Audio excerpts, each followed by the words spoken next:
Hello everybody, and happy International Women's Day. I thought to myself, what can I do, being the cringe gamer I am, to help celebrate the occasion? So I decided to take the opportunity to highlight a few women in the gaming industry who have had the biggest impact on my personal enjoyment of the hobby.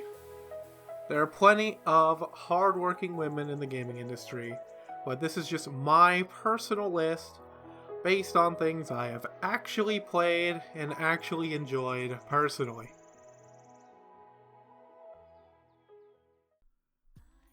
Laura Bailey is an award-winning voice actor involved in plenty of animated projects and video games. As a huge Persona fan, I love and appreciate her work as Rise in Persona 4, as well as the female protagonist in Persona 3 Portable. With other notable mentions like Kaine from Nier and Sarah Farron in FF13. I also recently started playing Marvel Rivals and found out she's Black Widow in that as well. She's won the BAFTA Video Games Award for Best Performer in a Leading Role for her work as Abby Anderson in The Last of Us Part 2. And the Best Performance Award at the Game Awards in 2020. Imdb credits her voicing in 540 projects total, with her first major role being Kid Trunks in the Funimation dub Dragon Ball Z, which I'm also a fan of. As a bonus, she's also been part of the popular web series Critical Role with Matt Mercer. Another very talented voice actor is Jennifer Hale. While she was a part of a few of my childhood cartoons, I became a huge fan, like many others, for her work as Shepard in the Mass Effect series. She's also done many other iconic roles, like Naomi Hunter from Metal Gear Solid and Metal Gear Solid 4. She was Cinderella in Kingdom Hearts Birth by Sleep, and Bastilla Shawn from Knights of the Old Republic. She also did voices for a few MMOs, doing player voices for Guild Wars 2 as the female Sylvari, and Star Wars The Old Republic as the female Trooper. She's been nominated for multiple awards for her role as Commander Shepard, and she has over 521 credited acting roles on IMDb. Amy Hennig, hope I say that right, is a video game writer and former director at Naughty Dog. Her career goes back as far as working on Super Nintendo games with Michael Jordan, Chaos in the Windy City. Didn't even know that was a video game until today. I'm also a huge fan of the Uncharted series, in which she was the head writer and creative director, leading a 150-person team in the making of Uncharted 2, while doing significant work as the director for Uncharted 1 and 3 as well.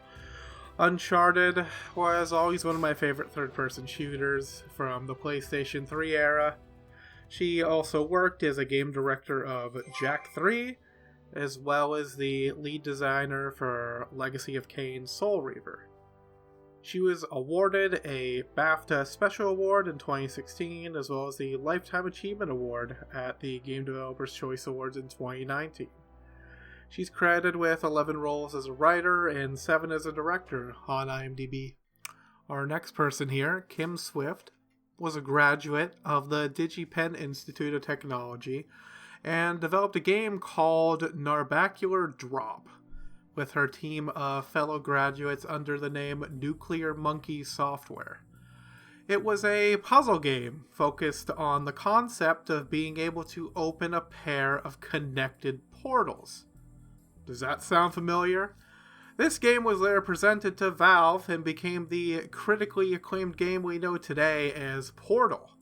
She was also involved in the famously 4-player co-op horde shooter Left 4 Dead and its sequel, Left 4 Dead 2, games that, in my humble opinion, has defined that entire genre for well over a decade now.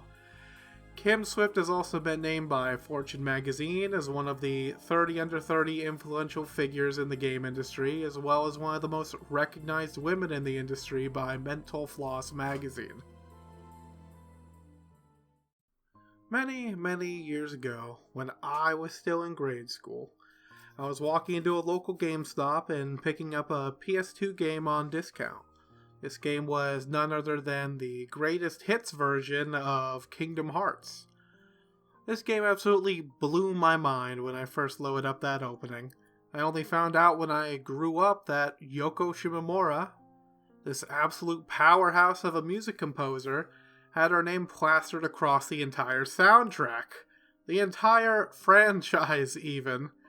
Kingdom Hearts was my introduction to Square Enix as a developer, and her work sure did help make that game absolutely incredible. She created one of my favorite soundtracks of all time. Her career spans over 30 years, having her hands in other such titles as Final Fantasy XV, Mario & Luigi, and Xenoblade Chronicles. She also received a BAFTA Fellowship Award in 2025, being the fourth person from the country of Japan to receive such an award, and the only woman from Japan to receive it. Thank you so much for watching if you made it this far in the video. I usually don't make many of these kinds of videos, so I really appreciate you for sticking it out to the end. See you next time.